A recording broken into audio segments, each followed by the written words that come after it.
Your sister's moving into your place, my parents announced at dinner. I stayed silent.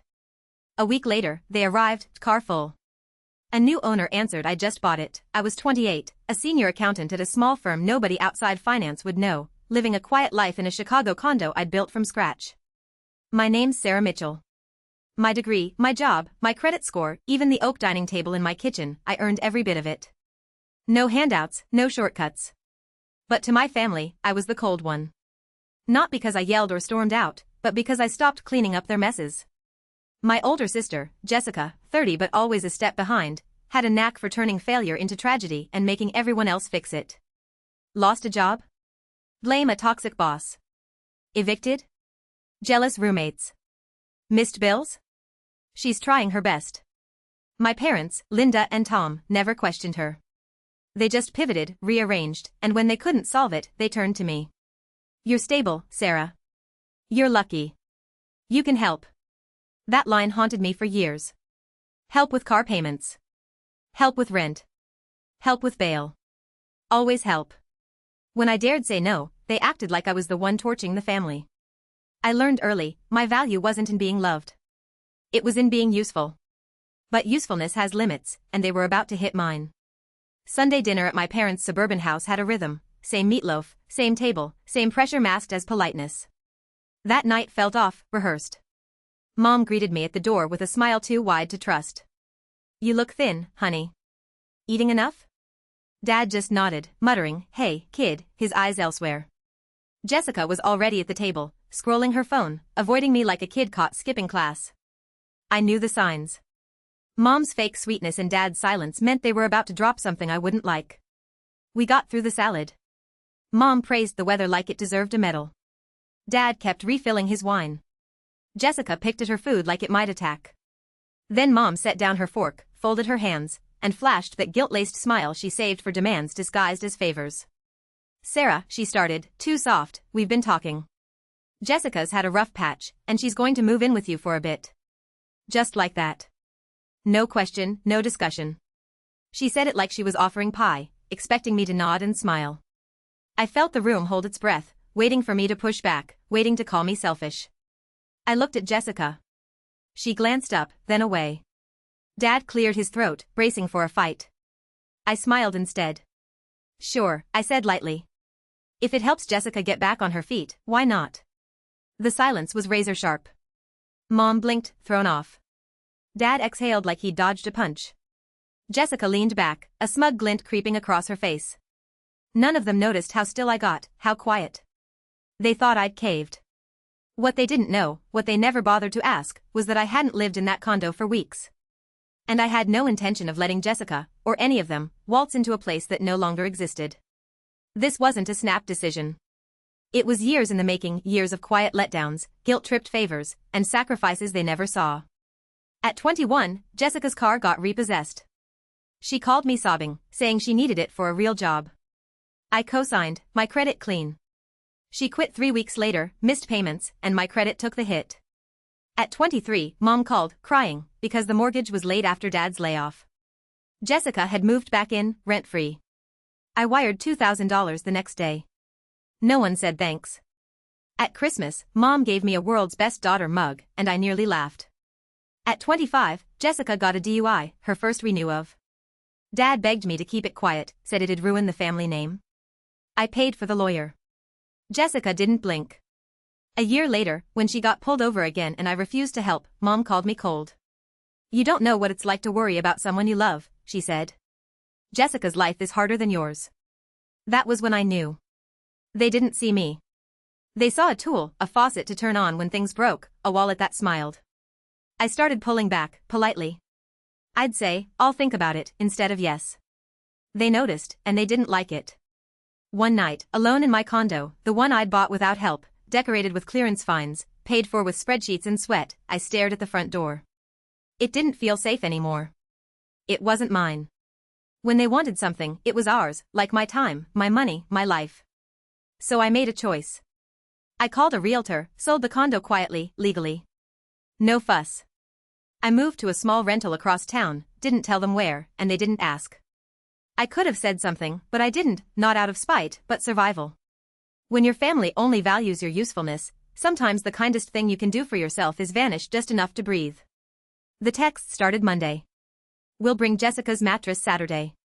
Tom's loading boxes Friday. She's excited for her own space. I didn't reply. They were talking to a version of me that was gone. Each message assumed I'd open the door, rearrange my life, absorb their chaos without a sound. They'd done it before. They just didn't know I'd stopped listening. By Thursday, Mom was texting daily. Let me know if you need the place cleaned before she moves in.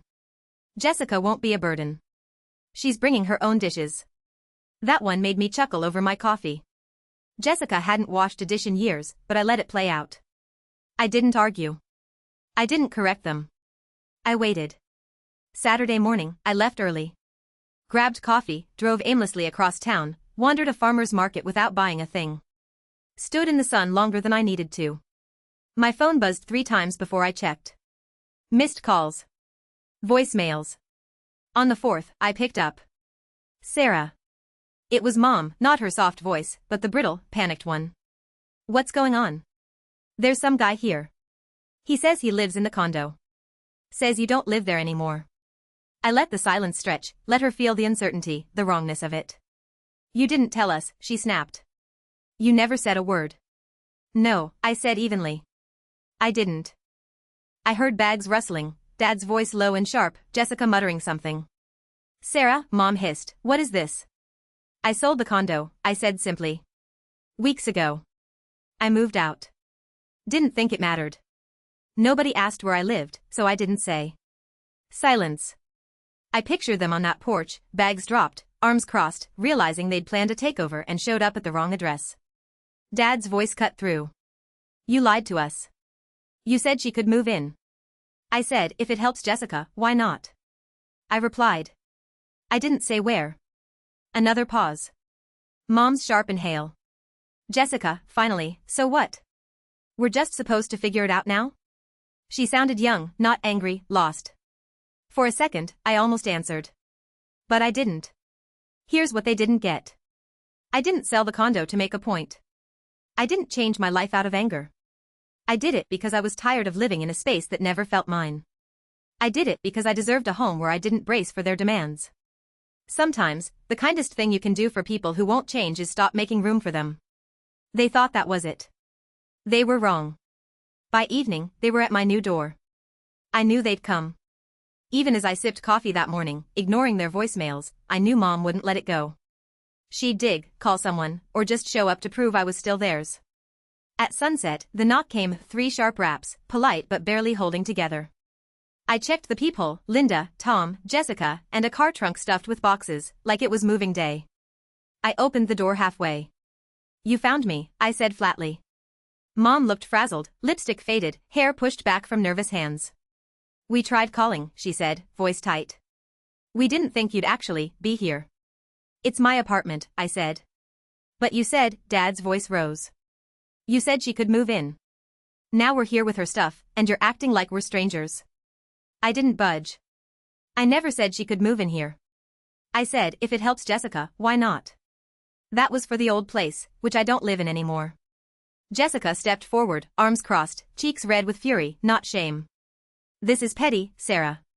You always act like you're better than us. This is cruel. I tilted my head. You packed your life and drove across Chicago to move into an apartment you didn't even check still existed. That's not cruelty. That's entitlement. Jessica's voice cracked. You're my sister. Yeah, I said. And you've spent years confusing that with free rent. Dad stepped in, voice sharp. Enough, Sarah. We're not leaving. You owe this to your sister.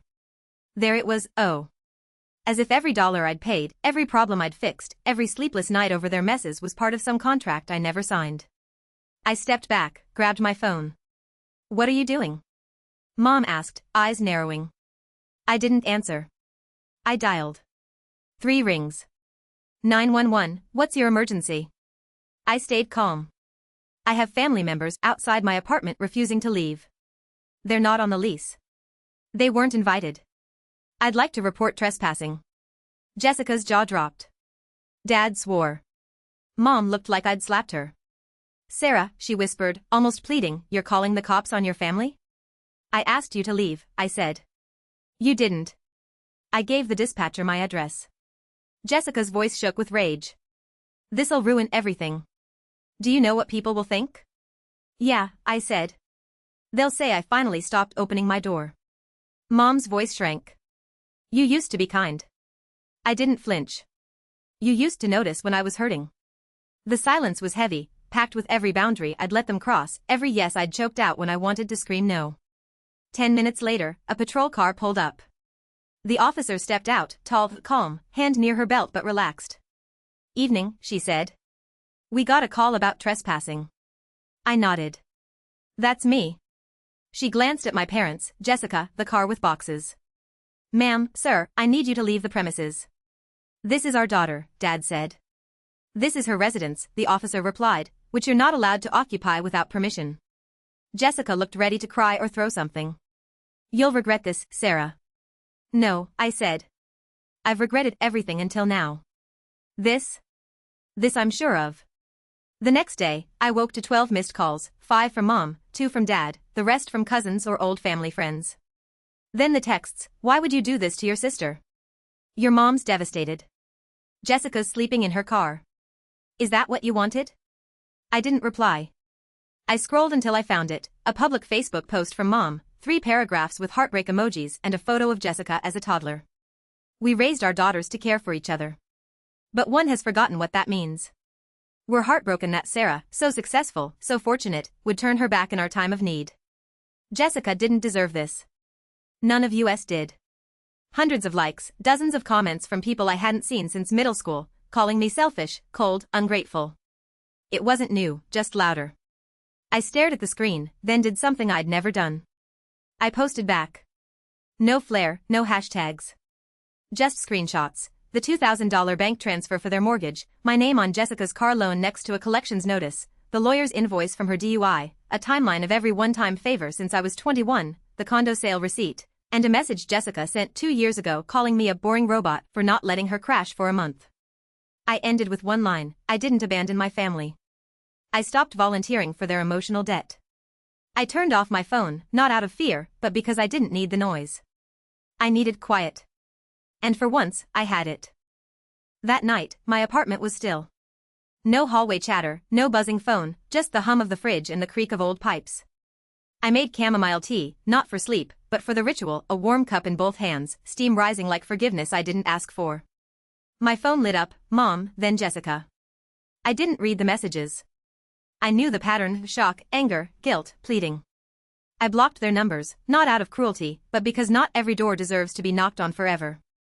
I stepped onto the balcony. The Chicago night was chilly, but not biting, the kind of cold that reminds you you're alive. Below, the city moved, headlights glowing, someone walking a dog in a too big coat. A neighbor waved from 2 floors down. I waved back. It was small, but realer than anything I'd done out of obligation.